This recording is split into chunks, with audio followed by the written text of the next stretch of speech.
ഇന്നത്തെ ക്ലാസ്സിലേക്ക് എല്ലാവർക്കും സ്വാഗതം. നമുക്കിന്ന് യദ്യപി തഥാപി, അതേപോലെ ഹാലാങ്കി തോപി, യദ്യപി തോ തഥാപി, യദ്യപി തഥാപി ഇതൊക്കെ വെച്ച് വാക്യരചന ഉണ്ടാക്കാം. എന്താ അതിൻ്റെ അർത്ഥം? എങ്കിലും എന്നാണ് അർത്ഥം വരുന്നത്. യദ്യപി തോപി എന്ന് പറഞ്ഞാലും അത് തന്നെയാണ്. ഏകദേശം എല്ലാ അർത്ഥമെല്ലാം ഒന്ന് തന്നെ. പ്രയോഗങ്ങൾ ശ്രദ്ധിച്ചു കഴിഞ്ഞാൽ നിങ്ങൾക്ക് മനസ്സിലാക്കാം. നമുക്ക് ആദ്യത്തെ വാക്യരചന ശ്രദ്ധിക്കാം. യദ്യപി വോ കാം കർത്താ ഹൈ തഥാപി കുച്ച് ന മിൽത്ത. എന്താ അതിൻ്റെ അർത്ഥം? യദ്യപി വോ കാം കർത്താ ഹൈ, അവൻ അല്ലെങ്കിൽ അദ്ദേഹം ജോലി ചെയ്യുന്നെങ്കിലും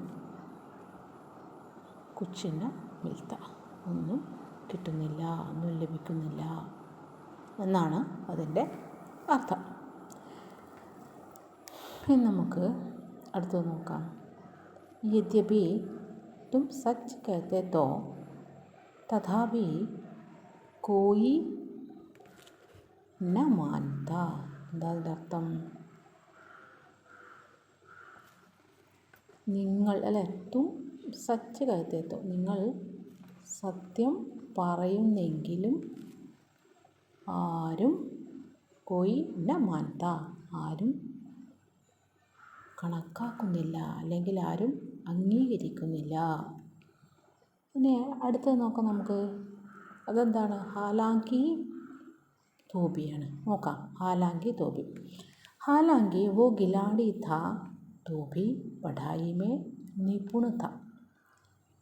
അവൻ കളിക്കാരനായിരുന്നെങ്കിലും പഠിത്തത്തിൽ സമർത്ഥനായിരുന്നു എന്നാണ് അതിൻ്റെ അർത്ഥം. ഖിലാഡി എന്ന് പറഞ്ഞാൽ കളിക്കാരൻ. ഇനി നമുക്ക് യദ്യപി തോപി വെച്ചിട്ടുള്ള വാക്യരചന നോക്കാം. ശ്രദ്ധിക്കുക. യദ്യപി വോ ധനി ഹൈ തോ ഭി സുഖി നഹി ഹൈ. എന്താ പറഞ്ഞേ? യദ്യപി വോ ധനി ഹൈ, അദ്ദേഹം ധനികനാണെങ്കിലും സുഖി നഹി, അയാൾക്ക് സുഖം ലഭിച്ചിരുന്നില്ല, അല്ലേ? സുഖിയനായിരുന്നില്ല. സുഖിയൻ എന്ന് പറഞ്ഞാൽ ബോണ്ടയാ സുഖിയനാ? അതല്ല, അദ്ദേഹം ഒരിക്കൽ സന്തോഷിച്ചിരുന്നില്ല എന്നർത്ഥം. ഇനി അടുത്തത് നോക്കാം. യദ്യപി പാനി ബർസാ തോഭി ഗർമി ദൂർ നഹി ഹുയി. മഴ എന്ന പാനി ബർസ എന്ന് പറഞ്ഞാൽ മഴ പെയ്തെങ്കിലും ചൂട് കുറഞ്ഞില്ല എന്നർത്ഥം. ഇനി നമുക്ക് അടുത്തത് നോക്കാം.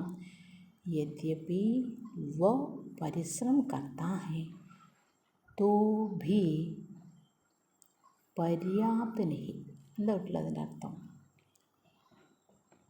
വോ പരിശ്രമി കർത്താ ഹൈ, വളരെ പരിശ്രമം ചെയ്തു അവൻ, അദ്ദേഹം പരിശ്രമം ചെയ്തെങ്കിലും വേണ്ടത്ര പര്യാപ്തി നേടിയില്ല, അല്ലെങ്കിൽ വേണ്ട പോലെ ആ പരിശ്രമത്തിന് ആ കഠിനതക്ക് അല്ലെ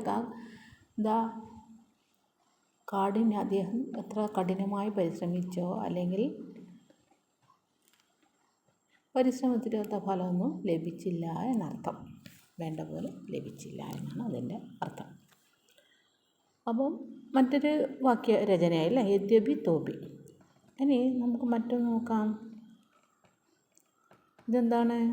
യദ്യപി തഥാപി. കേട്ടോ, ഇത് യദ്യപി തഥാപി വെച്ചിട്ടുള്ള ഒരു വാക്യമാണ്. യദ്യപി സർക്കാർ കോശിഷ് കർത്തി രഹത്തി ഹൈ തഥാപി ഗരീബി സേ എന്താ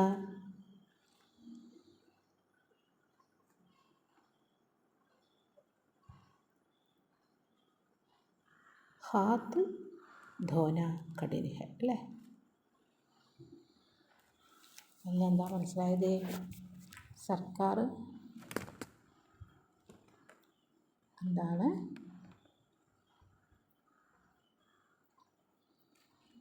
ഹാത്ത് ധോന എന്ന് പറഞ്ഞാൽ എന്താ? അവരെ സഹായിക്കാൻ കഴിയുന്നില്ല, പാവപ്പെട്ടവരല്ലേ? സർക്കാർ പരിശ്രമിച്ചിട്ടുണ്ടെങ്കിലും എന്താ പാവപ്പെട്ടവരെ സഹായിക്കാൻ ബുദ്ധിമുട്ടാണ്. വിചാരിച്ച പോലെയൊന്നും സാധിക്കുന്നില്ല അല്ലേ, പാവങ്ങളെ സഹായിക്കാൻ വേണ്ടിയിട്ട്. ഇനി എന്താ, ഇനി അടുത്തത് നമുക്ക് നോക്കാം.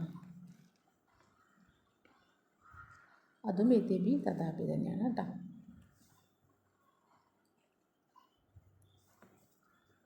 यद्यपि ईश्वर का अस्तित्व है तथापि उसे छू नहीं सकता. ഈശ്വർ കാ അസ്തിത്വ ഹെ, ഈശ്വരൻ അസ്തിത്വം എന്ന് പറഞ്ഞാൽ എന്താണ്? അതെ,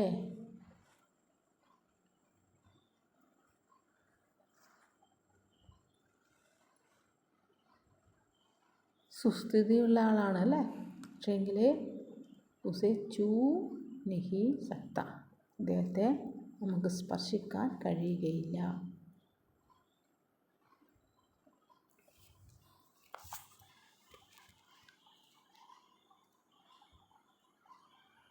ഇനി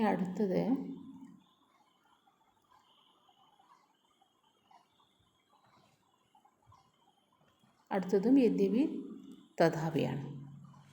യദ്യപി मैंने ഉപാസന കി, അങ്ങനെയാണ് എന്താ, ഞാൻ വളരെ ഉപാസന അങ്ങനെ പ്രാർത്ഥിക്കുക കേട്ടോ കുട്ടികളെ, ഉപവസിക്കുക.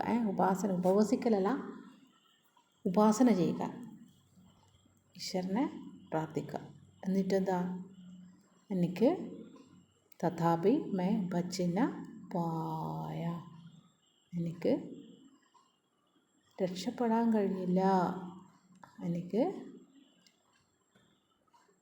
യദ്യപി मैंने ഉപാസന की തഥാപി मैं बच न पाया. അപ്പം ഇതിന് എന്താ മനസ്സിലായത്? വാക്യരചനയാണ് അല്ലേ. യദ്യപി തഥാപി ഹാലാങ്കി തോപി യദ്യപി തോ, ഇതൊക്കെ വെച്ചിട്ട് ഇതെല്ലാം സംഭവം ഒന്നാണ്, ഇത് വെച്ചുള്ള വാക്യരചനയാണ് പറയുന്നത്. അപ്പോൾ നിങ്ങളിത് 1-2 പ്രാവശ്യം ശ്രദ്ധിച്ച് കേൾക്കുക. എന്നിട്ട് ഇതുപോലെ നിങ്ങളും വാക്യരചന നിർമ്മിക്കാൻ ശ്രമിക്കുക. അപ്പോൾ നിങ്ങൾ ശ്രദ്ധിക്കുമെന്ന വിശ്വാസത്തോടെ ഇന്നത്തെ ക്ലാസ് വൈൻഡപ്പ് ചെയ്യും. Thank you for watching.